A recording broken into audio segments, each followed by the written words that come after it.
নমস্কার।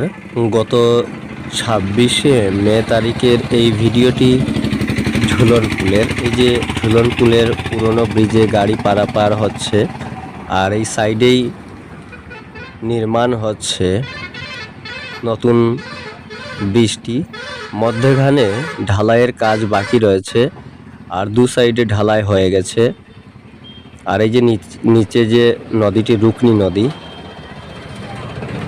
এদিকে রয়েছে পালংঘাট, আমড়াঘাট। এই যে গাড়ি আসছে আমড়াঘাট থেকে, বিয়ারিং লাগানোর কাজ, তাছাড়া আরও কিছু কাজ চলছে বর্তমানে। ২৬ তারিখে চলছিল। শ্রমিকরা ওনারা জানিয়েছেন আগামী ২ মাস বা ৩ মাসের মধ্যেই সম্পূর্ণ কাজ সমাপ্ত হয়ে যাবে। আমাদের অসমের কাছাড় জেলার কাবুগঞ্জ বাজার থেকে প্রায় ২ কিলোমিটার দূরে এই ঝুলন পুলে রয়েছে।